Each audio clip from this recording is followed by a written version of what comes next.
welcome you all tonight. I'm very excited to have our guest speaker, Michelle, from Providence House. And she's right here. We'll get started first with an opening prayer. And we'll let Cheryl get in here.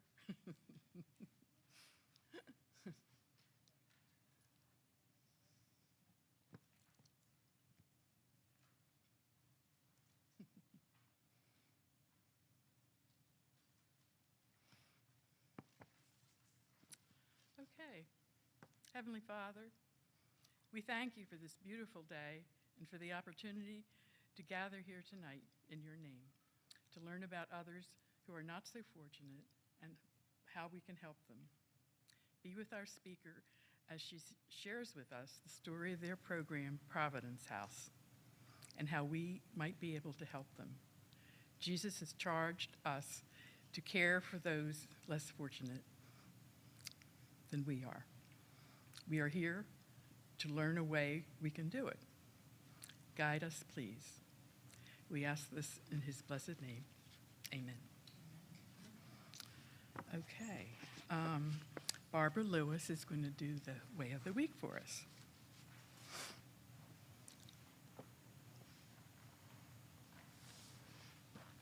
I didn't listen to Stuart the last time when he told us how many times we've been through the ways of the week, but every time something else hits me as we're going through the ways, and I think twice and double and triple on it. This is one of those, because it surprised me. First of all, I stumble on it when I'm saying it, but secondly, I don't know if I do this, so here we go. Ways of the Week number 5. Assume positive intent. Intent. Intentionality. Doing it. Ready, planning to do it. So, positive intent. Decide to trust that other members are being fair, honest, and concerned with the well-being of our church. Set aside your own judgments and preconceived notions. Oh, all of us have preconceived notions of what we think is best. Then I have trouble with the next sentence. The next sentence says, surrender the urge to criticize and judge. I read that 4 times. And I thought, I'm not going to surrender and judge people. Ugh, no. Am I to give up my judgment? And that's what's surrendering? So I ended up putting in another little word. It now says, don't surrender the urge to criticize or judge. It doesn't help. Graciously give people the benefit of the doubt. I can't tell you how many times people have given me the benefit of the doubt, and that's really helpful in many situations. We always have ways that we can be active in our Way of the Week. Take a criticism inventory. Just how critical am I, really? I drove over with Rumi. She drove very nicely. I didn't criticize her at all. She did a great job. Ask someone you love and trust to tell you how you're doing in this area of life.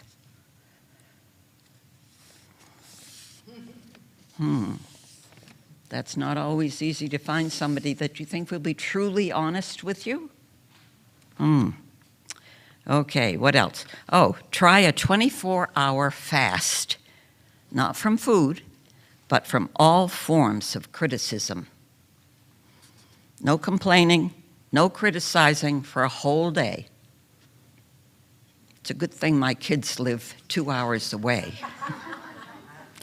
At any rate, I'm going to assume positive intent all week long, and I suggest that we all try hard and not struggle with this as I have.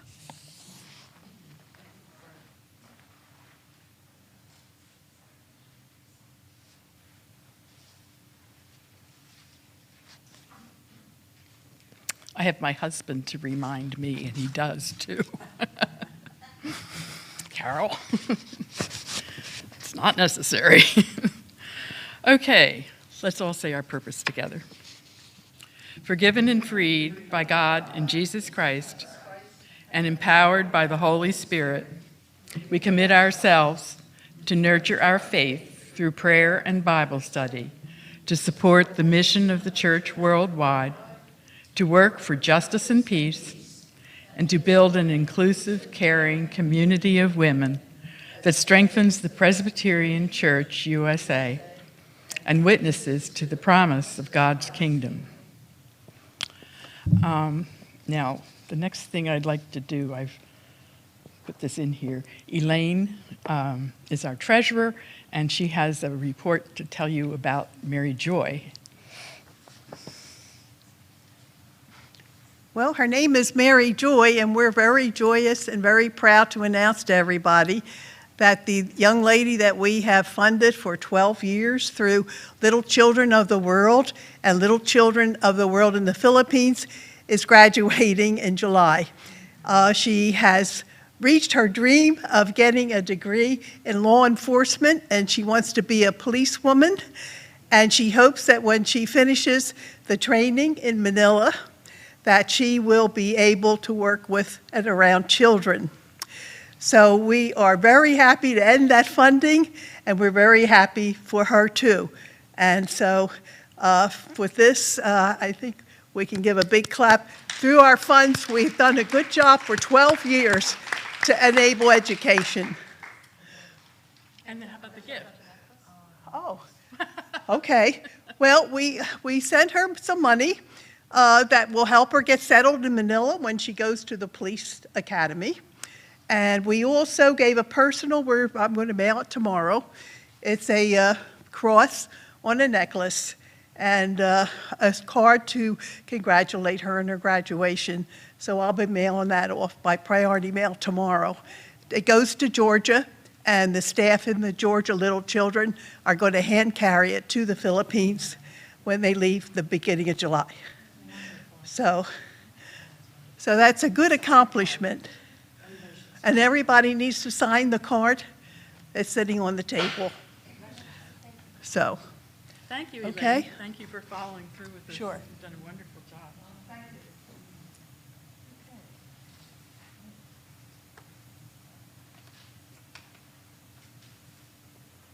you. Okay, Gail?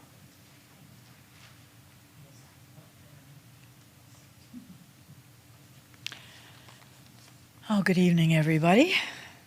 And Michelle, we are delighted to welcome you here tonight to this spring gathering of Presbyterian women, and a welcome to all of the viewers who are watching by live stream. So we're very grateful to you for coming and to giving us a window into your world.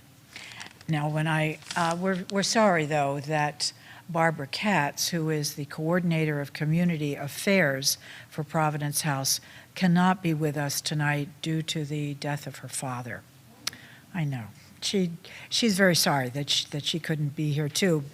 She and Michelle were going to come originally, but she assured me that Michelle is a pro at this and knows how to explain all the details. So speaking of details, Barbara gave me a list that you'll have to decode for us, saying Michelle Fessler, MS, MT, BC. So she has worked at the Providence House Domestic Violence Services of Catholic Charities for 14 years. She began her agency career as the music therapist, moved on to become the PALS program coordinator, which is a program for children and teenagers exposed to and witness of domestic violence. She presently serves as the Counseling Services Coordinator, overseeing both the PALS and outreach programs. Prior to moving to New Jersey, Michelle worked as a music therapist in Atlanta, Georgia, working with adolescents who have experienced sexual abuse, and as an early intervention specialist. Michelle received her master's degree in music therapy from Radnor University and gives presentations at local, state, and international conventions working on the use of music, working with survivors of domestic violence. So Michelle will take questions at the end, but I trust you will join me in a very warm welcome to Michelle Fessler. Thank you. And I was advised, no podium, no fixed microphone, no standing in one place, that Michelle likes to move around. I don't like to stand still. I'll try not to go too crazy for the people at home. So thank you for that. MTBC stands for Music Therapist Board Certified. So those are my credentials for being a music therapist.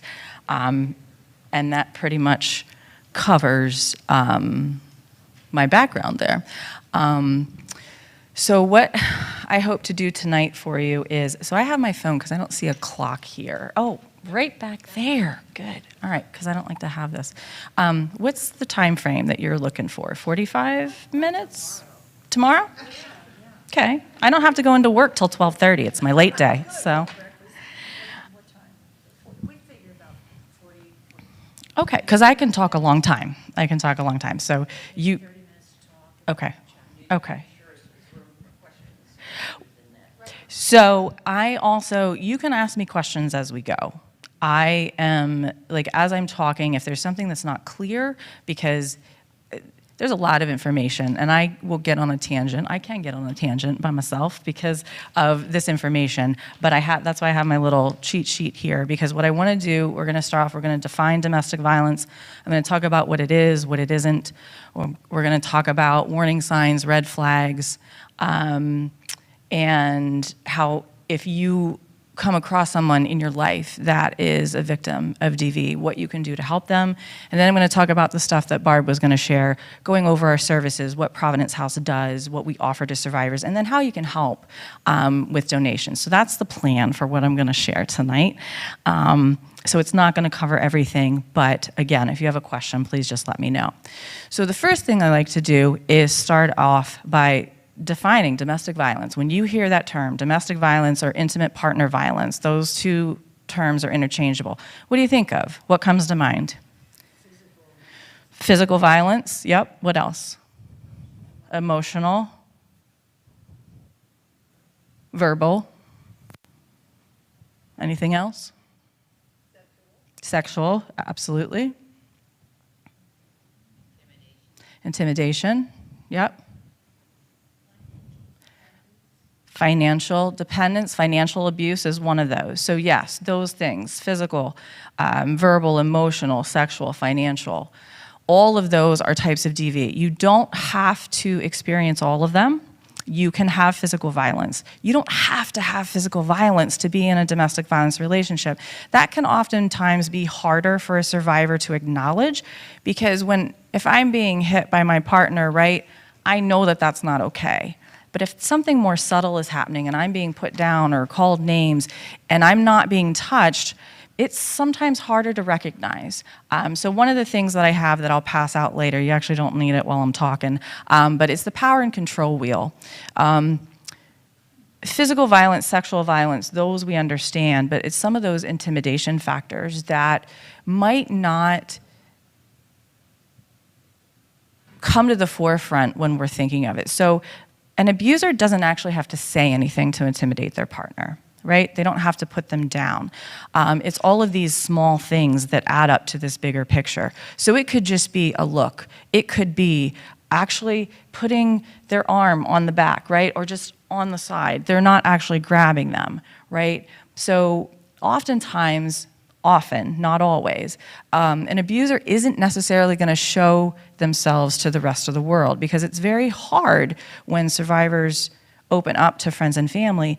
Oftentimes, friends and family come back and say, oh my gosh, are you sure? I never saw that behavior. And that's intentional, right?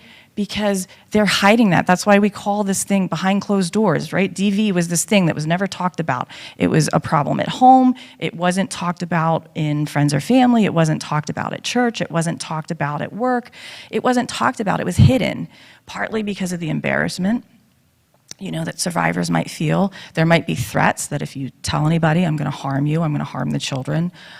So there's a very real fear there. So when they're out with family and friends, they might be across the room. Their partner knows, I know what that look means. But to anybody else that's just at that party or that gathering, oh, they just look so attentive. They're coming up, they're checking in, they're, putting their arm around them. It's so loving. But really, that's an indirect threat. That's like, I don't want you talking to this person. I need you over here, right? So I'm going to keep you close. It is. And actually, thank you for bringing that up, because some of the things that DV is not, at the end of the day, if you take nothing else with you from my talk and my being here, domestic violence is about power and control. Nothing else. It's about exerting power and control over an intimate partner. Some misnomers that are out there. It's not an anger management problem. And what I just described, right? If I have an anger management issue, I'm not going to be able to control myself if I'm in front of friends and family. I'm going to just blow up, right? And one of the other things that happens is there's a lot of that manipulation. So if I have anger management issues, if I'm blowing up in the house, I'm ripping stuff down, I'm tearing stuff down, I don't care whose it is. But what an abuser is going to do, they're going to target their partner's possessions, right? And so when you're in that moment and you're in fight or flight, you might not be acknowledging or recognizing that, but when I'm sitting in groups and I'm talking to these women that are there, and I say, think about, what did he destroy? It was your stuff. It was your mementos that you can't get back. It was your pictures. It was your diploma. It was your kids' artwork. It's your stuff. And when they stop and they think, they're like, you're right. He didn't touch his TV. He didn't touch his gaming system of the moment, right? He wasn't destroying any of his stuff. His clothes are intact. Mine are all cut to shreds and thrown out. All of my stuff, none of his. That's not an anger management issue. That is someone that is very much in control of what they're doing. Now, when I said not all, because there are some abusers that all bets are off and they kind of let their true colors show, and we see them in court. They yell at the judges because they don't like to be told what to do. And so they kind of show themselves, which is good for the survivor because the judge can see it. Because think about it. If a survivor comes out to their friends and family and says, I'm being abused, and that person hasn't seen it, sometimes they have a hard time believing it. Well, you don't have any bruises. I haven't seen any broken bones. I haven't seen, like, you've never said anything bad about them. Survivors protect their abusers, especially if there's children involved. And so it's hard. If we don't see it with our own eyes, sometimes it's hard to believe. So it's not about anger management. That's why anger management classes don't work, because if it did, we could send them all to anger management, or the ones that go to anger management, it would be fine and it would be fixed. What they actually need is a batterer's intervention program. It's a 9 to 12 month program where they go weekly, because it's really about reframing their thought process. Abusers' behaviors do not come about because of their experiences with other women. It's because of their experiences with other men and how they're taught to view women and men roles, right? So, yeah. Because again, they might say, well, I had these horrible girlfriends, my past relationships, they were just horrible. And these are warning signs too. See how I'm jumping around already? So if a current partner or dating partner or spouse is talking about previous relationships and it's all their fault, everything was the other person's fault. Well, my last wife did this, and my last girlfriend did this, and she just made me so mad, and she did X, Y, and Z, and I didn't like it, and all these things. And they don't say anything positive. Like, breakups, okay, you can have a bad breakup, but not where you're constantly putting that other person down and saying everything was their fault and never taking accountability. So I'm going to get myself off track too. So that's a warning sign, and that's where a survivor, this is how someone can easily get into an abusive relationship, because you're in it before you realize it. And you've already gone through a couple cycles of DV before you're like, now what do I do? I'm here. So they think, oh, I'm not like these other women. I'm not like those things that they're talking about. I don't do those things. I'm going to love them more. I'm going to love them better. I'm going to be the better woman. I'm going to be the better wife, the better partner. I'm going to make them see. And in the beginning, it might be okay. There's a honeymoon period. But eventually, because they're abusive, because they want that power and control, it doesn't matter. It really actually doesn't matter what the behavior of the survivor is, because it's never about those things that the partner's trying to control. And so what ends up happening is a survivor starts to lose their self. They start to lose who they are as a person because they are constantly trying to change themselves to fit into this box of what the abuser is saying. So he came home from work, he didn't like the dinner, so I'm gonna make his favorite dinner every night. Okay, I switched that. Guess what? There's gonna be another fight. The kids are too loud. The dog was too loud. There was messes in the house. It wasn't clean. He didn't like the outfit I was wearing. I changed all of those things. So now I have no identity, and I can ask a survivor, what's your favorite color? Sometimes they don't know, right? Because they're not allowed to have opinions, because it doesn't matter. They can say the sky is blue, it doesn't matter. Sky is green, whatever color they want it to be. Because it's not about those things, right? So this is why I'm going back, it's not about anger management. Another thing that it's not is it's not a drug and alcohol problem. So drugs and alcohol can make DV worse, it can escalate situations, but there's plenty of people that use substances that don't become violent when they're using. There are some people that do become violent when they're using, but they're also not DV abusers, because remember that power and control. That behavior, that coercive control is present even without those substances, and that's what you're looking for. Is this just a violent person, someone that becomes violent when they're using, or is there that piece of coercive control under what they're doing? And again, survivors want answers. They want to try to understand and be able to explain that behavior. So sometimes they'll say, well, oh, he only does this when he's drinking, or he only does that when he's using X, Y, or Z substance. But then when you peel back those layers and you say, well, is it really just then? And they think back, and it's some of these other manipulations that happen. Well, no, he was really always blaming me for everything. It just was worse when he was drinking, right? So that's the power and control piece. So it's not about drugs and alcohol. It's also not a mental health issue. You can have an abuser that has a mental health diagnosis, and those two things can be mutually exclusive. Mental health does not create someone to be controlling, and also there's plenty of people walking around that have a mental health diagnosis that are not abusive to their partners. Again, it can escalate, it can make a situation worse depending on the diagnosis that they have. You can have someone that might have a bipolar with manic depression, right? So in their mania episodes, they might start trashing the house or, becoming more physically violent, but they don't have that control piece, right?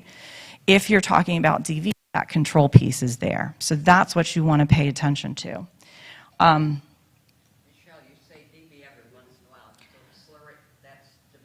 DV is domestic violence. Yes, I shorten it for you. So yeah, DV is domestic violence. There also is no such thing as co-abuse or mutual abuse when we're talking about DV, because I just said it's about power and control, right? So you have to have one partner that has more control and more power in that relationship. Abusers will like to blame their partner. In fact, they do blame their partner for the abuse. And they'll say, oh, you're hurting me too, you're the abuser, you're the aggressor. A survivor might actually use violence against their partner. It does not make them the aggressor. It does not make them the abusive partner. We call that reactive violence. So if I'm being abused by my partner, day in, day out, month after month after month, 10 years, eventually I might get tired of it and I might fight back, right? It doesn't make me the aggressor. I'm not now trying to control my partner. I just want the abuse to stop, right? But if that happens, the abuser might say, well, she's abusing me too. It's co-abuse, it's mutual abuse. I can't have equal footing with an abuser, right? If you have two people that are just violent towards each other, again, and there's no control, that's just a violent, toxic relationship. That's not DV. There's that control piece with these relationships. Another reason a survivor might actually use violence, so this I think is in one of the brochures, there's a cycle of violence. You might have that honeymoon phase that I mentioned earlier, or starts walking on eggshells, right? And survivor after survivor after survivor in all the years that I've been doing this, that is the phrase that they use. It feels like they're walking on eggshells around their partner. They never know what's going to set them off. Because again, they can predict them better than anybody, but it's never about, it's about the dog, it's about the food, it's about these small things, right, that shouldn't be a blow up. So they're walking on eggshells. That's leading to a violent incident. They know that something's going to happen. So if I'm walking on eggshells, and there's no specific time frame, like not everybody's going to go through the same amount of time. Somebody might be in a tension building phase for like a day or two. Somebody else might be in it for a month or two, right? So if I'm just constantly on edge and I don't know what's going to happen, I might actually instigate or start something because I want to get that violent incident over with. Now, am I consciously thinking that? No. Survivors aren't sitting there going, I'm going to pick a fight because I want him to hit me, because I want to go back to this honeymoon phase so I can stop walking on eggshells. They just do it because I know something's coming, so I just want to get it over with. So I might go up and slap my partner. I might create a fight, right? Put my hands on them or whatever, or just verbally go after them because I want that blow up to happen. And then whatever that looks like, that takes place, and then I can go back into this honeymoon phase or the hearts and flowers stage. Not every survivor gets this one. This is the one where they might come back and say, I'm so sorry, I'll never do it again, yada, yada, yada. They don't mean it, it's not a real apology. Because again, if you listen to the words that they're using, it's, I'm sorry that you make me so mad when you do X, Y, and Z. That's not a real apology. If I have to blame somebody else in my apology, that's not an apology. Apology is taking accountability for what I'm doing. And that's one thing that abusers never do. That's another warning sign. So those are some reasons a survivor might actually become aggressive in the relationship. It does not make them the controlling partner. It doesn't. It's reactive violence. So,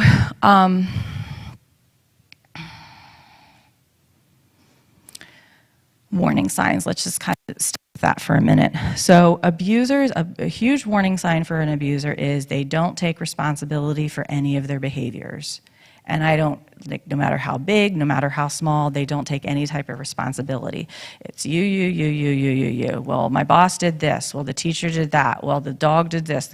I'm a cat person. I don't know why I keep using a dog as a reference tonight, but like, it's everybody else's fault. It's my parents' fault, my kid's fault, my spouse's fault.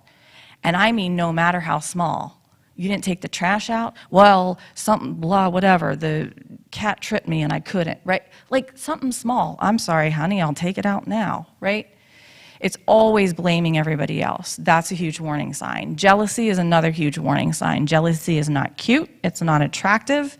In early stages of a relationship, there might be some subtle jealous signs that can lead to isolation where, oh, honey, I just thought we could spend the weekend together.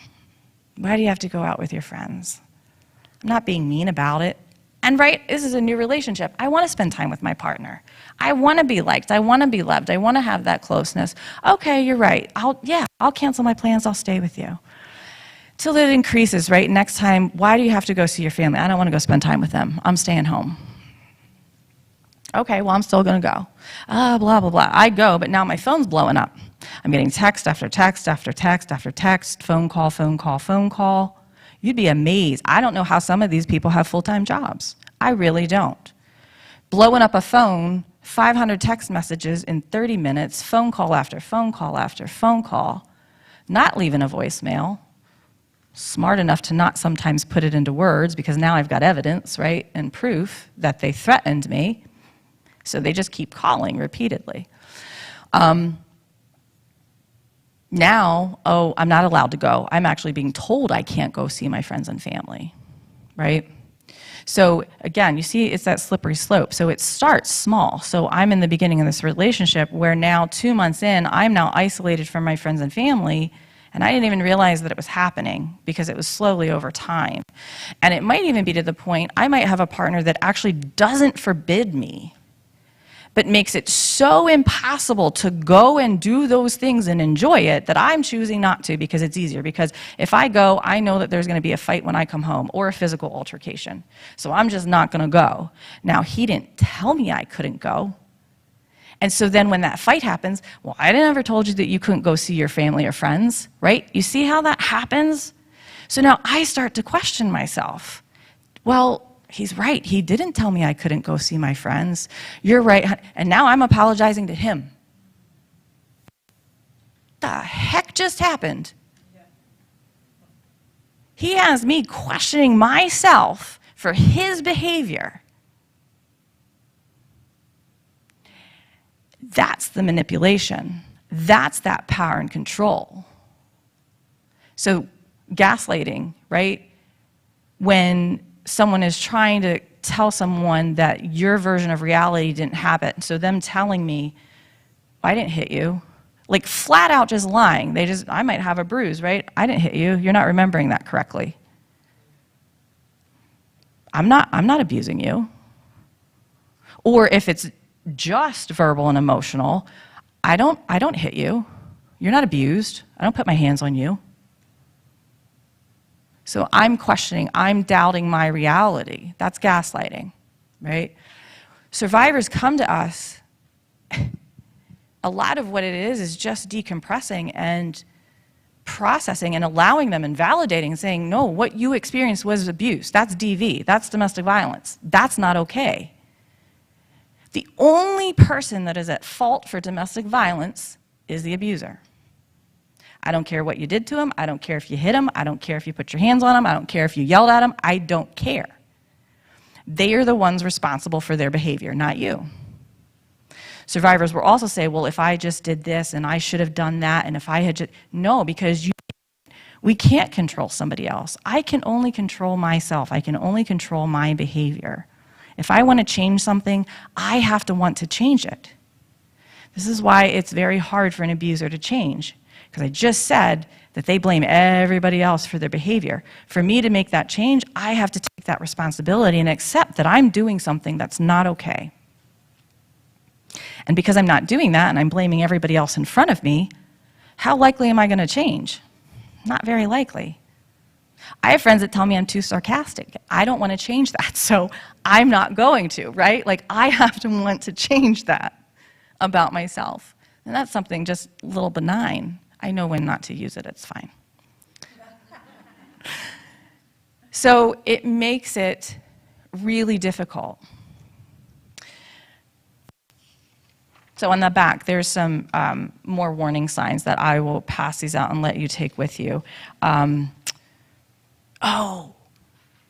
Jumping too soon into a relationship. Saying I love you too quickly. Huge warning sign. When I talk to teenagers, they like to ask, well, how quick is too quick? I can't tell you how quick is too quick. I know 2 days is too quick. I know a month is too quick. But everybody has their own timeline. But if you just met someone and they're saying, I love you, I can't live without you. Now, in the beginning, we all want to be loved, right? We all want to be accepted. We all want to be liked for who we are. And if I have lower self-esteem, if I don't have a great family life, if I'm not getting that anywhere else in my life, I might latch on to this because someone's telling me I'm attractive, they like spending time with me, they love me. Trying to move in together too quick, right? Any of those things, that's a warning sign. And one of the, for those that want to do any more reading on this, there's a gentleman named Lundy Bancroft, and he's done work with survivors and abusers for many, many years, and he has multiple books out there. And he talks about, he actually has a section in one of his talks that he talks about warning signs. Pushing through boundaries is another one, especially on the guise of being helpful. And he uses the example of you're in a new relationship and the guy offers to come over and shovel your driveway, and you tell him, no, I don't need you to come shovel my driveway, I don't want you to. And they come and do it anyway, and then get mad when you don't thank them. I just set a boundary. And it doesn't matter how big or how small. And you actually want to pay attention to those small boundaries, something like that. If they're going to blow past the small ones, they're going to just smash the big boundaries, right? So someone that doesn't respect your boundaries, huge, huge, huge, huge warning sign. So jealousy, boundaries, saying I love you too quickly, getting, he also talks about like why that can be attractive in the beginning too, especially for women if you're talking about a female-male relationship where female's the survivor, male's the abuser, because it can be hard to find men that want to commit. So if one is showing you like, hey, I want to get married, I want to move in together, you might be like, yay, but I have only known you a week. Don't do it. That's too soon. A week is too soon. And it's not just one of these things by itself, right? So oftentimes, again, survivors, they come in and they go through, so we talk about these topics. We have one group that's just warning signs, one group is just power and control, and then they start to see warning signs everywhere, and that's normal. To pull back and say like, oh, that one's got like 5 warning signs, there's a red flag over here. And red flags and warning signs, those are used interchangeably too. And now they're seeing all kinds of red flags. And it's normal because they're trying to, ascertain what's real and what's not. Because my whole life that I just had is a complete lie and not what I thought it was. I thought we were in a happy, healthy relationship. They're trying to approach it as a healthy partner, but you can't rationalize with an irrational person. You just can't. So, okay, let me see. Are there any questions yet?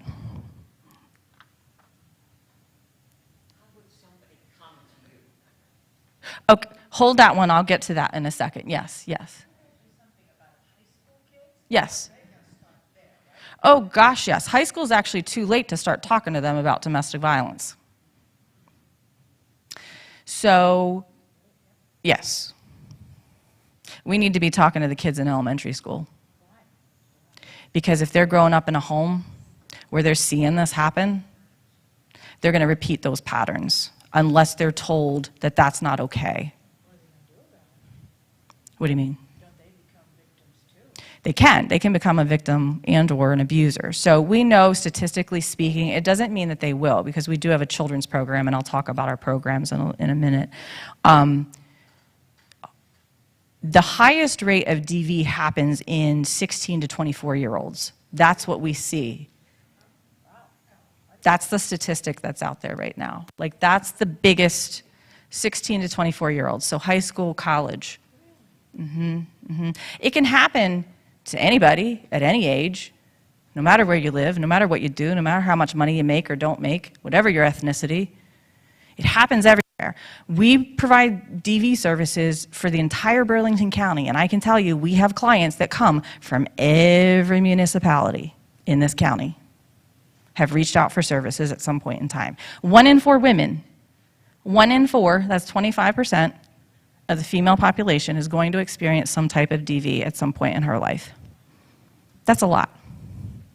That stat hasn't changed since they started running these stats back in the 70s and 80s. 1 in 4. So that's why I say we need to start talking about it younger, because these kids are experiencing it. These kids are already living in these homes. So it's not like we're talking about something that they don't know or understand.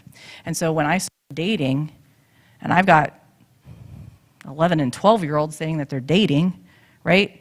If my only experience of what a relationship was abusive, we learn from our family of origin. I learned from whoever's raising me. That's how I learn how to be a young woman or a young man.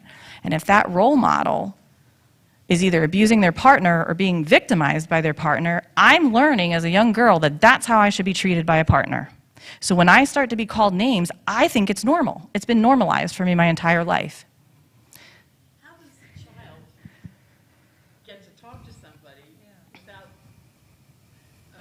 with his parents' permission? So, okay, so let's jump into services. So we have the PALS program is our children's program that stands for Peace, a Learned Solution. And we offer all creative arts therapies for the kids, hence how I got started with them 14 years ago.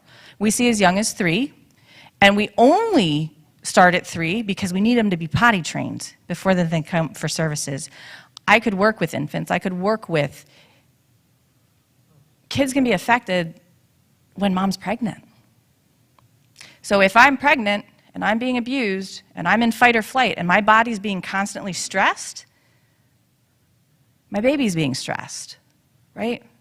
As an infant, mom's holding the infant or trying to breastfeed, and dad's coming over assaulting her while she's holding the baby, right? A child the children are also used as part of the abuse. An infant's crying in the crib. The abuser doesn't let mom go pick up and soothe the child. So now we've got attachment issues early on. So this affects birth on up, right? We think if a child can't talk that they haven't been affected. They just don't have language yet to tell us how they've been affected. We know birth to 3 is some of the most crucial times for kids. So if I'm in this environment, even if I don't see it, even if I'm not witnessing it, but I can feel the tension. Remember those walking on eggshells? I can feel the tension. If I see aftermath, I might have been at school, but I come home and I see mom has bruises or is bloodied. I see the house a wreck. Something happened when I wasn't there, I don't know. Now I'm in elementary school, you might see kids that look like they have ADHD or ADD, because I think they took the H out. I don't know why. They'll put it back in a couple of years. That's what they do. But it's really trauma. So if I'm at school trying to pay attention and the teacher's telling me about math, and I know yesterday when I went home, mom had bruises and there was blood everywhere, am I paying attention to a math lesson? Nope. Do I look like I have ADD? Yup. Now, I'm not a medical doctor. I'm just putting that out there as a disclaimer. I'm a music therapist, but this is just from years of doing this work and seeing. And if I treat that child for trauma and those symptoms go away, they don't have ADD, they have trauma symptoms. And that's what happens. So we don't see things. And again, because if I don't know that there's something going on at home, I might not know how to help that child best. So the PALS program, the kids that come to us, the parent is coming for services. So we provide services to any survivor of DV. It doesn't matter your gender. It doesn't matter. As long as you identify as a survivor of domestic violence, you can get services with us. So you get connected by calling our hotline. So there's some palm cards over there, too, that have our hotline number on it. They also have the counseling center number. If it's a first-time client, they have to call that hotline number. So the hotline is 24/7. 365 days, you're actually going to get a live person. That doesn't happen a lot when you call numbers anymore, but you will get a live human when you call us. That is if they want to schedule an intake to come into the counseling center. That is the number they call if someone needs shelter, safe housing. That's someone that calls if they want resources. Friends and family sometimes call to get resources. During the day, it's a lot of businesses calling us to get information. That's the hotline. So someone that's not going to shelter that just wants to come to the counseling center, they get set up with an intake appointment. They come to our counseling center, which is located in West Hampton, and their first meeting is an intake where we're just getting some background basic information to get them set up with services. Now, for the kids to be involved, the non-offending parent has to be doing their own work. So they do that intake, and then we set them up with what we call the domestic violence education group first. That's 8 topics. Like I mentioned, 2 of them. We have power and control. We talk about warning signs, effects of DV, and we also talk about self-esteem, healthy relationships, self-care. Survivors are often some of the most giving people that I've met, and they also work in a lot of the helping professions. Because I will take care of everybody else before I take care of myself. Also a parent, right? Moms do this a lot, give and give and give, and take care of themselves last. But we work, they're often told too, right? Part of the abuse. You're selfish if you want to do anything for yourself. It's selfish of you to leave the kids at home. Abusers aren't good parents, by the way, either. You cannot be a good parent and abuse your partner. You just can't. Survivors will often defend, though. They'll separate and they'll say, well, he harmed me, but he was a good dad. Was he? I don't think so. But it's rationalization, right? You compartmentalize, you rationalize, you're trying to make it be less, right? More easier to handle for yourself until you can get to that point where you can kind of look at it all. I usually wait a couple weeks before I spring that one on them in group, because that's usually then they go, oh, you're right. You're right. So once someone starts the DV education group, then if they have children 3 to 12, so it's traditionally 3 to 12, but we will see teens. We don't turn anybody away. We have a separate case manager that calls the parent and does a screening for the PALS program. So the PALS program is slightly different than all of our other programs because it's not crisis intervention. Pretty much everything else we do is crisis-based. PALS, they are supposed to be violence-free. Now, if the abuser is anywhere in that child's life, there's some form of violence still happening. It just looks different. So it usually means that they can't be living together with that person anymore. So if there is a separation, now they start to use the children, visitations, the manipulation changes. They might not show up for pickup, for drop-off, because they're messing with her schedule. Because at the end of the day, I just want to control my partner. I don't actually really care about the kids. I know she had plans, so I'm not going to pick them up this weekend for my visit. Now she has to cancel her plans. Or I know she wants to pick him up because she wants to take him out to dinner to see her family. I'm not going to drop him off on time. See? Manipulations.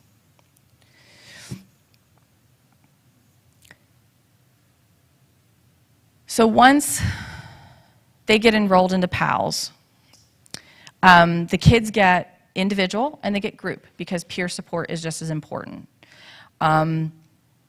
So they're either going to get the art therapy or the music therapy, and then they'll get, their groups are based on their ages. And we just started groups up again from COVID. We had gone about 2 years without groups for the kids, but they had individual. They were still doing that one-on-one. We've been open this whole time. We've been in person this whole time. There was about maybe 6 months in the beginning of 2020 where we stopped everything and everything was by phone. But we were back as soon as we could to get them back in there. Why? Because I'm trying to break down that isolation. Everybody went remote. Abusers were now working at home.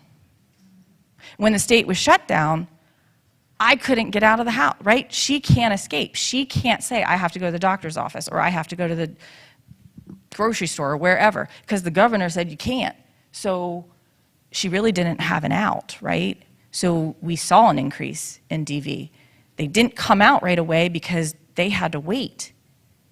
So we actually saw a little bit of a decrease in our intakes because I can't make a phone call if he's in the house. So we tried to get back in person as quick as we could because we need them to have a place that they can come. For some survivors coming to the counseling center, all of our facilities are locked. You can't just walk into our counseling center. You have to get buzzed in. They walk through that threshold and they know they can relax because everybody there is for the same thing. No two survivor is going to have the same experience. No two survivors are going to respond or react to the trauma the same way, but there's a common bond, right? And you hear them talk in group, and literally I'll have people say sometimes, are we married to the same person? Like, and trust me, like literally, it's nothing new. I'm like, yep, it's the same controlling behavior. It's just a different body that it's in.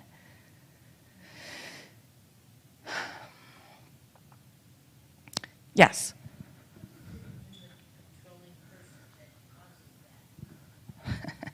I'd be a millionaire if I knew that. She asked, what is it in the person that's controlling that causes the control? So they might have had their own trauma growing up. They might have grown up in a home where they watched dad abuse mom, so it's a learned behavior, right? And they weren't able to unlearn it. As I mentioned before, men's attitudes towards women are from other men. So if there's a lot of toxic masculinity and they're just whatever they're going to say about women or women's places in the home or whatever, all of these things or whatever their ideas are of women, it comes from that. It comes from those places. So it's a whole construct and a way of thinking. So I have to unlearn all of that. Trauma, again, doesn't excuse it because there's plenty of people that have their own trauma that don't go on to abuse other people. But the biggest difference, so I am a therapist and I wholeheartedly believe in therapy, that we all can benefit from that. But the biggest defining factor for kids and helping them overcome this is having one positive adult role model. It can be a therapist, it can be a parent, it can be a friend's parent, it can be a teacher, a coach, someone at church. Just one positive adult that's saying, that's not okay. That's not a healthy relationship. That's not how you deserve to be treated. That's not how you treat other people. And it's also not calling out that behavior at a very young age. So when we see young kids start to repeat those patterns and start to have that control, and they're not called out on it, well, I can get away with it, right? And that's the challenge that we have. Abusers are able to get away with a lot because the law only goes so far. If they're not held accountable in the court, you know, there are times I've seen folks go for a restraining order, and in my mind, I'm like, there's no way that she's not going to get that restraining order. And it's not granted. Because you're dealing with human beings, right, in all these systems. Judges are human. They have bad days. They make bad calls sometimes, unfortunately, and we train them. So the same with police officers. Now, just a few other statistics. When a survivor is getting ready to leave an abusive relationship, they're 75% more likely to be killed. It is the most dangerous time because I mentioned it's about power and control, right? And if I'm now standing up for myself and saying, I don't deserve to take this anymore, I'm going to leave you, they start to spiral. They might start to escalate because I'm losing that control. So I'm going to do whatever I can to keep that control. We've actually had 2 murders in Burlington County recently that were DV.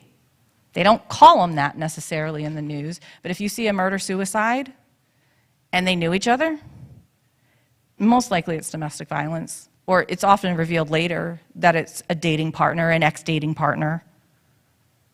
Recently, I think they both were within the last month.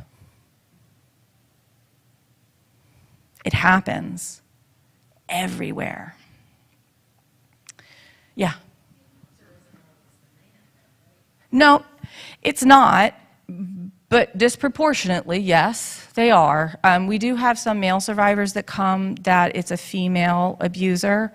There is a higher percentage of just it being the male abuser, no matter who the victim is. It could be a female or a male survivor.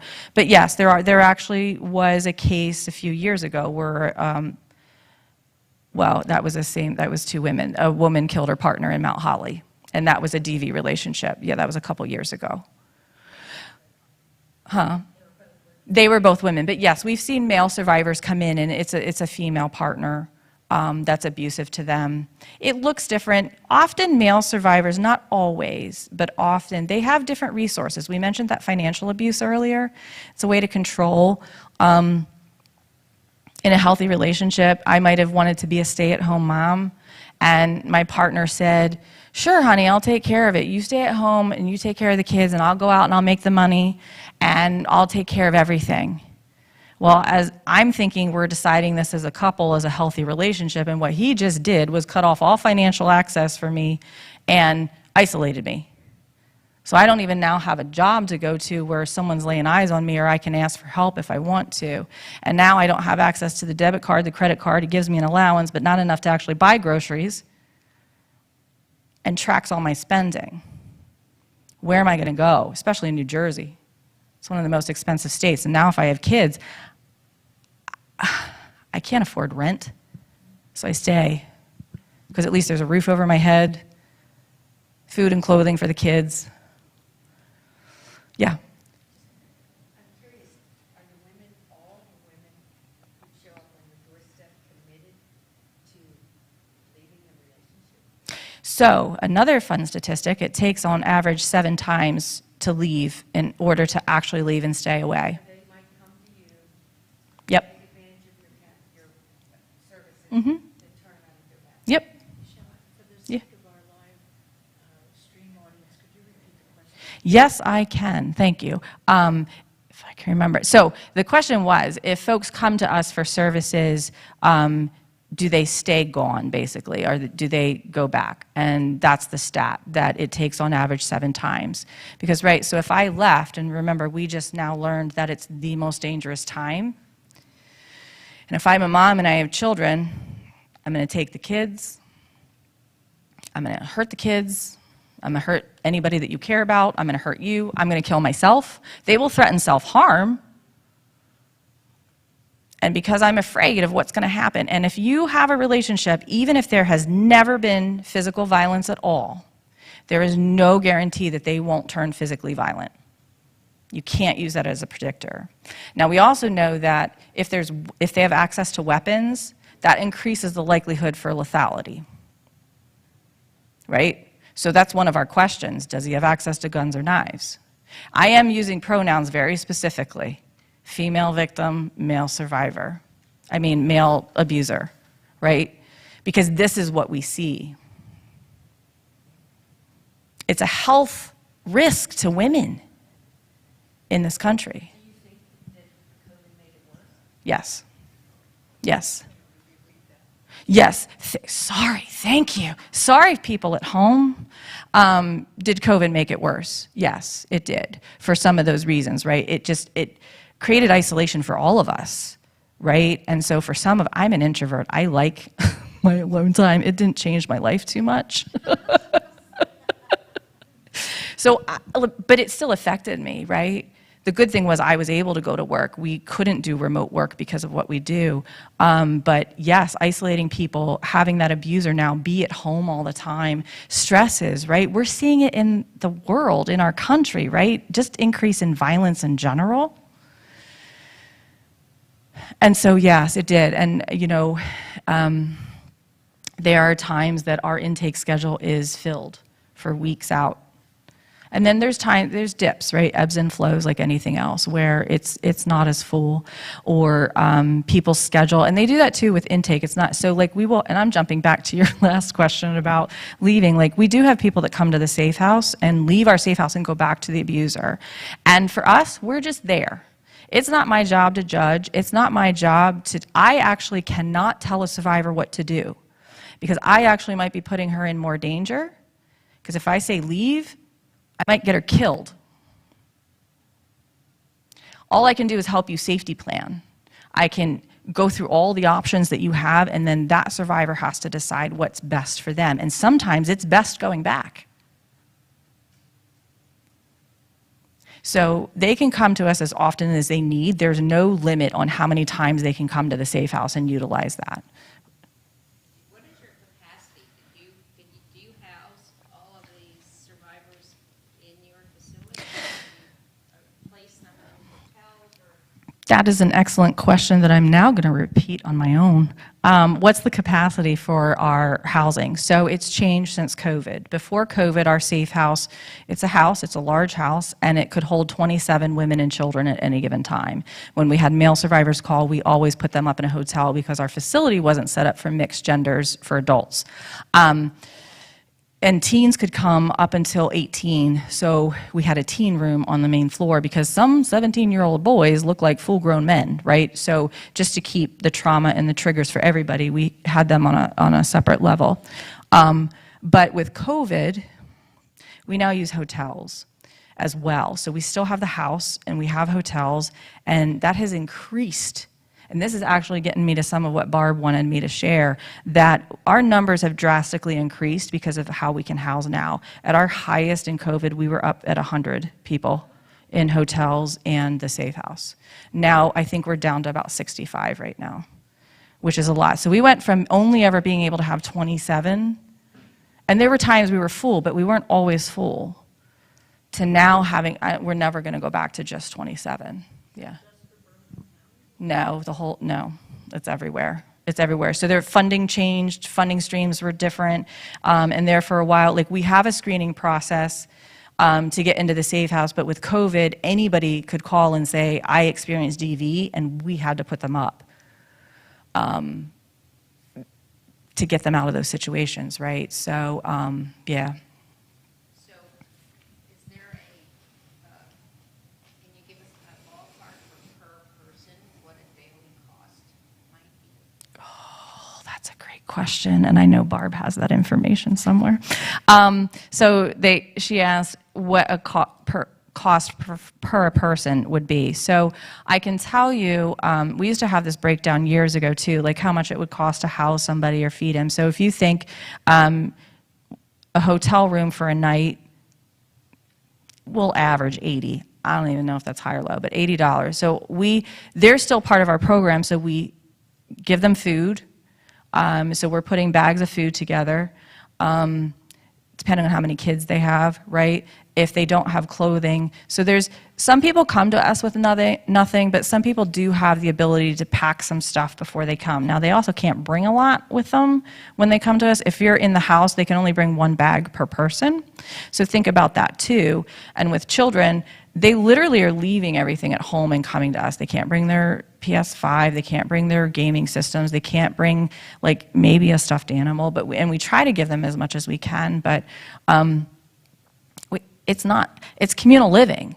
So you have people that are traumatized in communal living. They have their own bedrooms. We did start doing one family per bedroom, but before, when it was fully 27, we had multiple families in a room. And then shared spaces. We have a children's playroom, there's a kitchen, a dining room. We have a large backyard. It's actually very nice. Lots of play sets for the kids to climb on. And because we try to keep things as normal as possible in an extremely unnormal situation. So sometimes just being away from their things, they want to go home. And so they do, right? Because that's what's familiar, even though it's abusive. So the Safe House, we're actually a short-term program. This also changed a little bit with COVID. So we're designed to be a 30-day stay. So you come to us, you're working the program, you're working with a case manager and advocate to try to figure out, what do I want to do? Do I want to go back? Because that might be an option for me. Do I want to go back? Do I want to try to find housing? And then it's getting them set up with the Board of Social Services and having them go to those appointments and try to find housing. So housing is extremely hard now because of COVID. Great. Now, we talked about that financial abuse, so my credit score is tanked, right? So do you see all these barriers? There's barrier upon barrier upon barrier. That's why I go back. This is why I'm going back the third time, the fourth time, because I can't afford, nobody's going to give me an apartment because my credit score is 500 or whatever. I think we were trying to help survivors just even last year, and I think it was like you needed 650 or above before they'd even look at you for a credit score. Not many survivors have a credit score of 650. He might have opened credit cards in her name without her knowledge, all of this stuff, yeah. So, okay, what happens after 30 days? We're not just putting people out on the street. So if they have a plan, if they've been working on housing, we'll give extensions. They just ask their advocate for an extension. And I mean, with COVID, we had people with us 9 months, 12 months, because we weren't just turning people out. And housing just wasn't a thing. Because with the eviction moratorium, nobody was getting evicted, so there weren't apartments to go to. So, you know, yeah.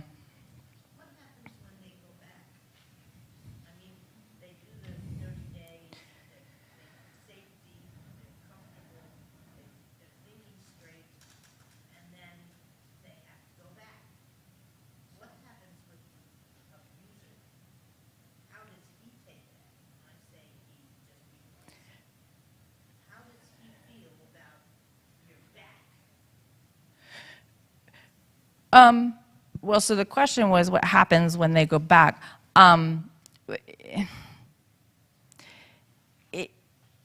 They don't always go back. I mean, so sometimes when they come to us, they do go out on their own, and they're not going back because they don't want to go back. And if they don't want to go back, we're going to help them figure out how not to do that. And they're harassing them, so they want them back so that they can control them. So they're going to get punished more, I can tell you that, because they left. How dare you leave, right? So the violence might escalate. But our goal is really just to help and support the survivor in whatever they want to do, and their choices, and supporting those choices and decisions. So the Safe House, so that's for people that are in danger. They are in fear of their lives, they call us, they need to get out. Some are getting out quick in that Lifetime made-for-TV movie, right, where you see they're leaving in the middle of the night, or they're at the police station and the police are bringing them over and they literally only have the clothes that they're wearing. That does happen. It's not every day, it's not all the time. So, like I said, sometimes their safety plan he went to work, so I was able to pack a bag and got the kids And we were able to drive, and get there with planning. So I'm trying to think if there's anything else about the Safe House. In the counseling center, I'm jumping around again, I'm sorry. I talked about how the adults get connected to us. So they do the DV-Ed. We also do an open support group, which is a therapeutic-based group. And it's more client-led, and that's led by a clinician. The DV-Ed, a case manager can run that because it's topic-based. They can also do individual, but it's case by case. I just hired somebody. I had 0 staff for a minute, so I'm actually running all the groups right now because we have like a third of our positions open right now. So that changed with COVID too. But we keep all the services are going. Like nothing has stopped for clients, even without having positions filled. So they can do that. We do intensive case management. There is the children's program that I mentioned. The children's program is 6 months long. So they get group and individual. It doesn't sound like a long time, but it can be a long time. They graduated at 6 months, but there are times that we might extend that. Like right now, there's a couple cases that there's a divorce that's going to happen right around the time that the kids are supposed to leave. Visitation is going to get changed, so we're going to keep them a little bit longer to help them with that transition.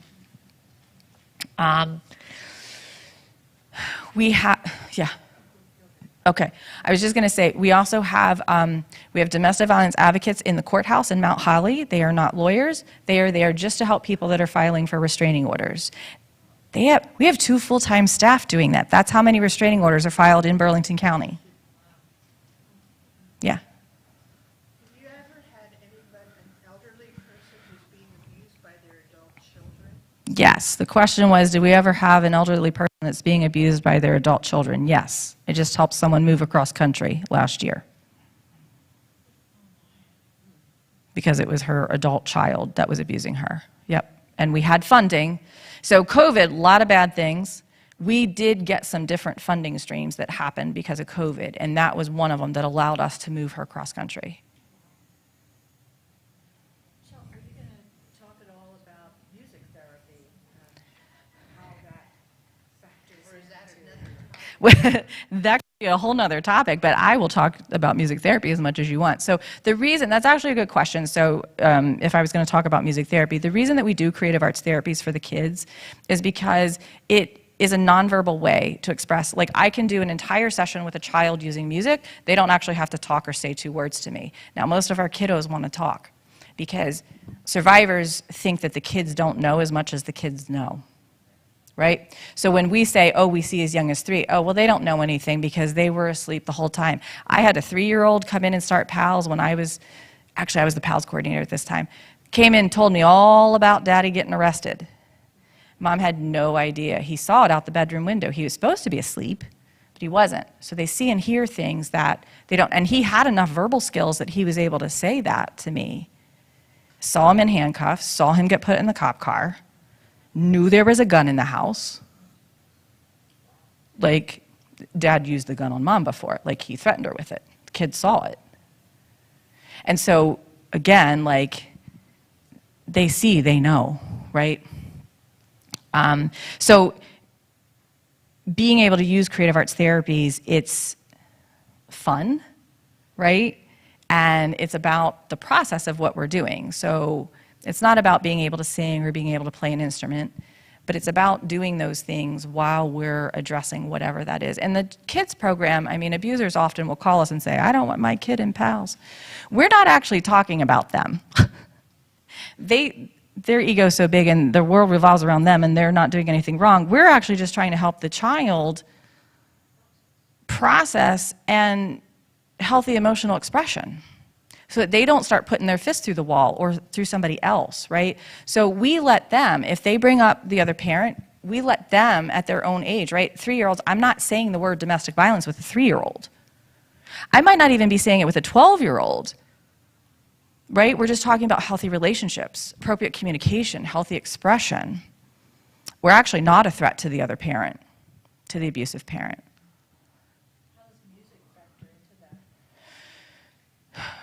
So kids write their own songs. They play instruments. We actually had a young man that he was very creative. So they don't have to have any creative talent at all, but it's lovely when they come in with it. And you can expound on that. We had one young man that he was writing his own songs, and then when they graduated, they pulled mom in and he sang some of his songs for her, you know, that he did in therapy. When I was working as a music therapist there, I had a young teen man that, teen boys, some of the hardest to connect with, right? For many reasons, teens in general, because they've learned to shut down, they've learned to not trust.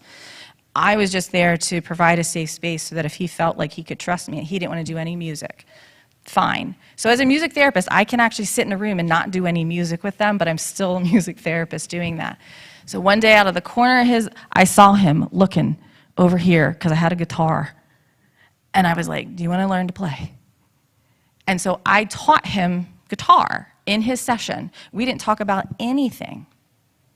I just taught him guitar. I said, what do you want to learn? And he picked it up. He had an aptitude for it. And so he would play, and I don't give homework in therapy. That's not my style. But he would take it home, and he would practice. And so then I would print things out for him, and I would write chords out for him, and I'd say, go learn this chord progression. And he would come back in, and he had it. And so piano is my main instrument, so he would play guitar, and I would accompany him on the piano. So we were doing little duets. Not once were we necessarily talking about what was going on. So after doing that for a couple of months, we were able to talk about Dad. So it's really him learning to trust me in that space, bonding through the music. And yeah, to an outsider, it looked like just straight up guitar lessons, and I've done it with piano too, where I've taught kids piano. They're learning a skill. They feel empowered. Their self-esteem goes up. I can do this. That young man, because I've been there a minute, so he's grown up and he's graduated college at this point, he still uses music. That became a coping strategy for him too, right? Now, it doesn't for everybody, but he had an aptitude for it. He had a natural gift. So he played in his talent show at high school. And when I would see him out, this same young man that didn't even want to look at me in session, he'd be like, hey, Miss Michelle, what's up? I'm going here, I'm doing this. And he bought his own guitar, and he taught himself how to play more at home. Oh, gives me chills. He's one of my success stories. So with all of that horrible stuff that we talk about, there are these success stories. There are survivors that are able to go back to school, to get a degree, to be able to go out and earn money, to provide a house for themselves and their children, to give that safe space for them to grow up in a violence-free home. So that those kids then cannot repeat those patterns, and they break that intergenerational cycle of violence. So the court advocates, we also have DV advocates in the DCP&P offices, that's child protection here in New Jersey.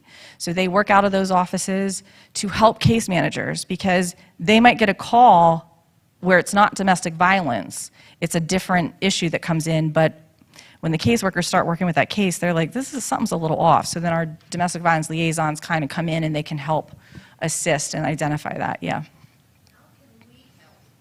I'm gonna get to that.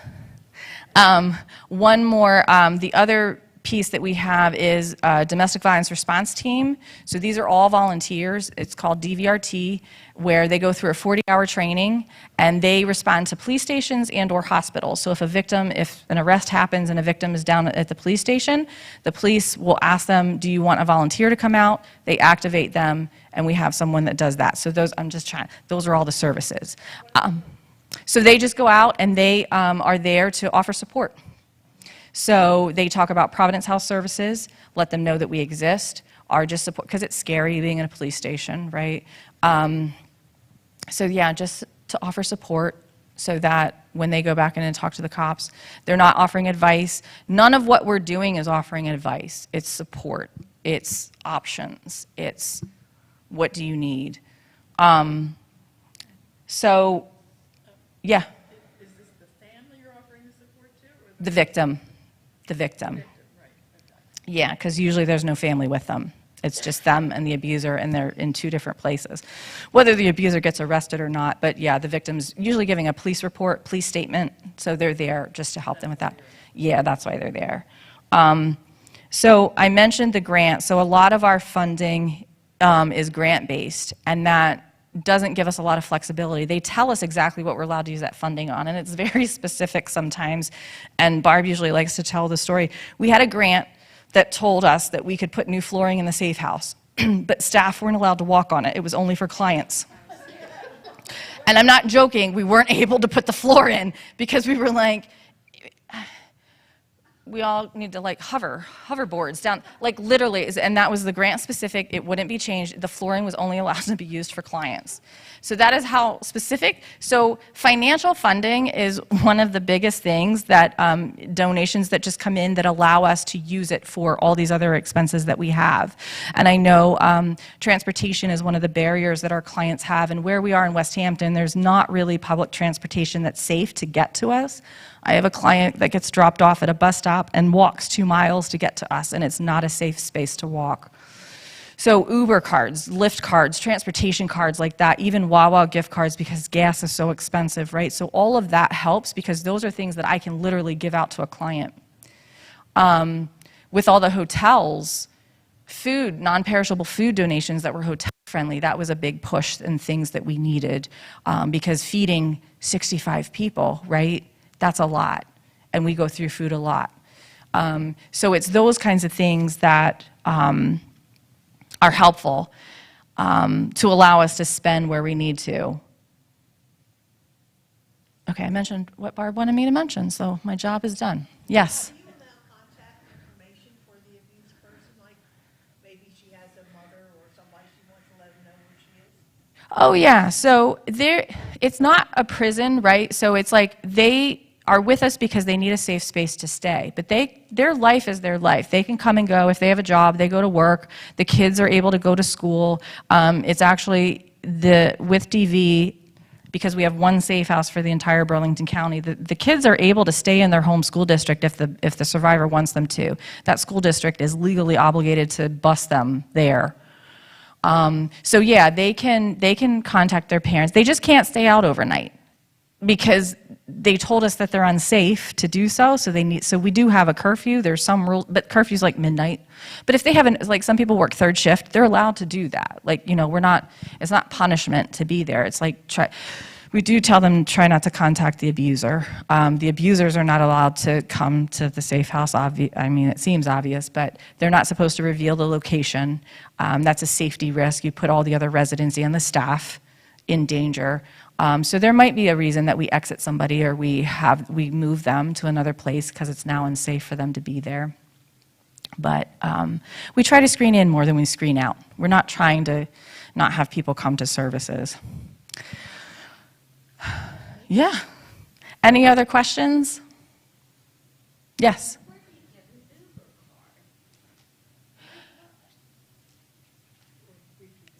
Where do you get an Uber card? I've never bought them myself, so we get them though. We do get them there. Well, I wanted everybody to assume my intent. Okay. I intended to make something that looked like a car in case anybody brought an Uber or a Lyft car, but if you need to get away, you need a way to get away. So if you would like to contribute, and if we buy cash, you can give it to them to buy a Lyft card if they know how to do it. So that's the purpose of this, which is my attempt to make a car.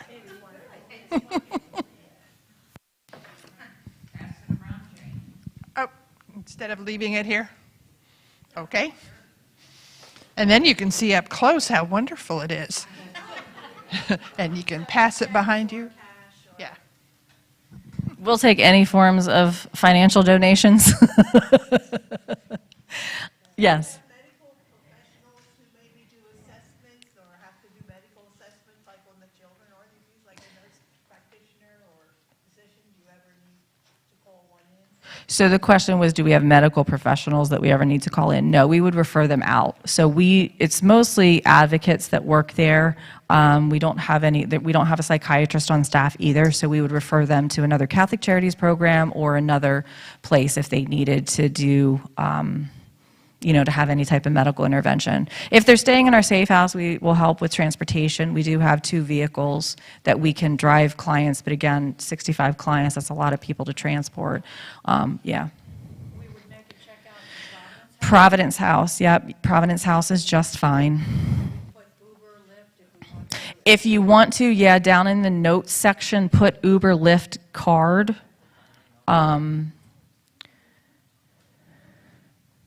Yes.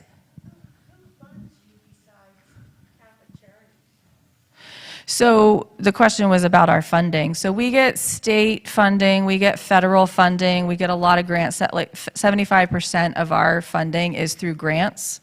And so, yeah, they're both state and federal grants telling us that we can only have floors for clients. That was the weirdest one. Most of them, it's regular stuff, like they'll say you can buy, food or whatever, but they won't let us pay mortgage or rent or things like that. So that's usually what they're specific about. Or we can pay salaries, but not other stuff. But so there's 2 other brochures on the table. One is just all of our services that I hopefully went over all of them. And then the other one is just a brochure about restraining orders. I didn't talk about them, I didn't touch on them, but it just answers some basic questions about restraining orders. And then our palm cards that are over there for folks. Someone else over here had a question, yes?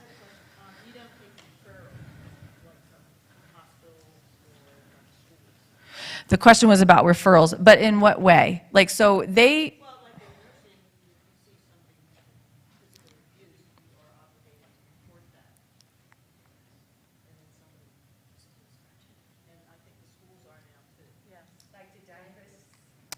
So for us, we are mandated reporters, but domestic violence is not a mandate report. If the child is being physically harmed, yes. If they are being physically or sexually assaulted, yes. But if they are in a home where dad's hurting mom and they're seeing it, that is not a mandate report, or I'm calling on every single person that comes to us. So no, it's not a mandated report in that sense.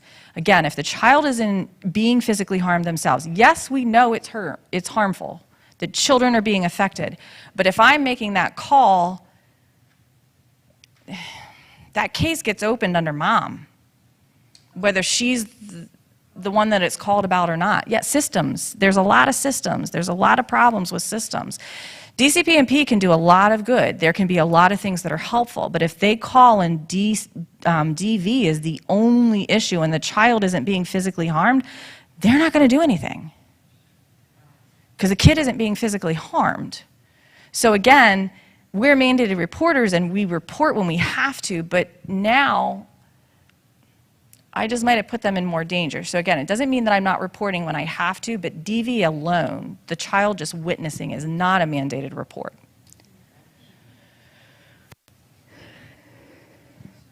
Absolutely. Yeah.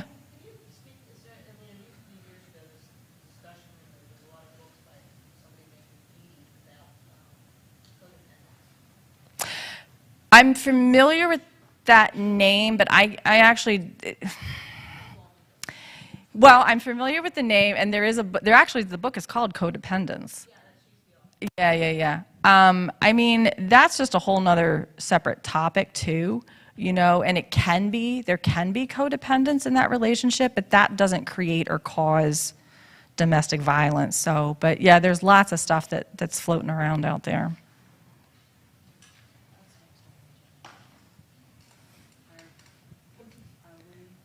Any other questions? Well, please join me in thanking you. Absolutely, my pleasure. And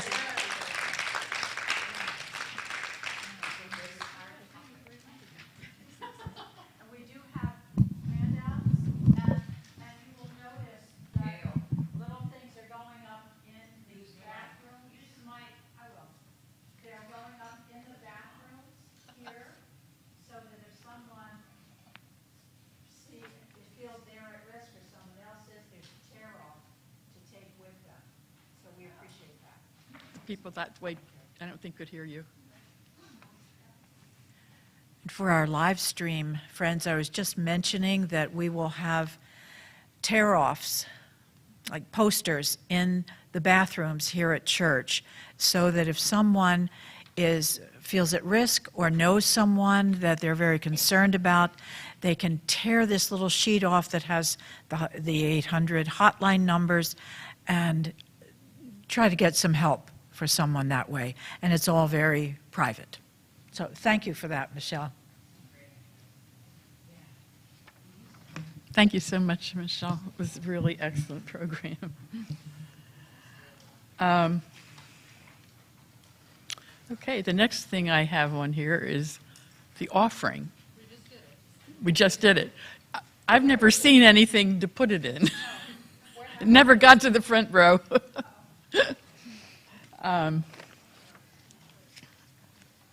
then, unless there's anything else, we'll have our benediction.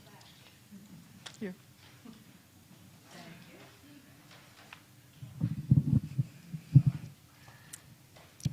Anything, Elaine, did you get to tell them about your gift for Mary Joy? Yes. You did, okay.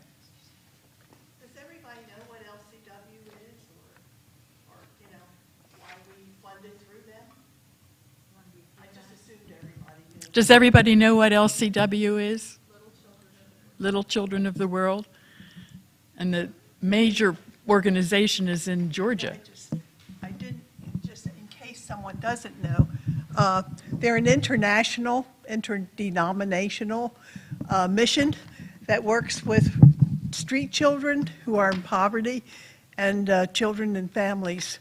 And so this young lady who's now 22 that we funded, she's been in extreme poverty with her family, and it's been a big plus for them. And she had to apply for a scholarship. And in addition to going to school, she had to go to scripture class every week, and she went to worship weekly. So it's been a good fund. Are you going to pick up another child? I think the committee seems very happy to want to fund another child, and they will probably address that with us in August. And she's probably going to be named Mary Joy, right? There, The last two have been. yes. I don't know if this can, Jonathan, I don't know if we can zoom in on this, but this is the piece of jewelry that was selected to send to Mary Joy. A lovely gold-plated cross within a pendant. It's still Sterling silver, and gold. gold, yes. So, thank you. Elaine, can you tell us when we got to meet her and the Zoom meeting we had, the opportunity we had?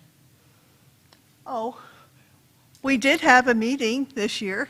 We did a Zoom meeting to meet her, because over the years, we got lots of pictures, lots of letters, always big thank you letters and appreciation. And so we decided to do a Zoom. So she did come on Zoom with us from the Philippines. She had a computer at a computer lab that she could use, and we met her, and we asked her some questions on what she does. And we saw the mother at the very end. Her mother came on and had a 4-year-old, and I think there's a 6-year-old, a brother and a sister. She has helped her parents to do a lot of baking of cookies and things like that to raise money for their livelihood. And at Easter time, we did send a food basket for the family. So we have lots of pictures of her, and I'm sorry we forgot to bring one tonight. We pay the medical, yes, for health insurance for the whole family. And that's been very important for them. It's a very hard thing for her, as somebody in the Philippines, to get the scholarship. How do we fund that? How do we what? How do we get the money to do that? Does that come The out? money comes from your pledges, from our pledge money. Yes. Normally, it comes out of the missions budget from the rummage sale.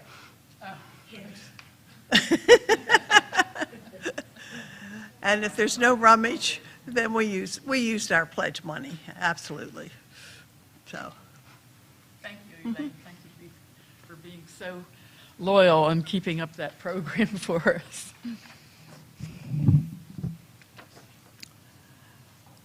I think we're to the point of the benediction. May the gracious Lord God, who sent us his Son, our Lord Jesus Christ, watch over all of us until we come together again. Okay, amen. It was great to see everybody tonight. Thank you for coming.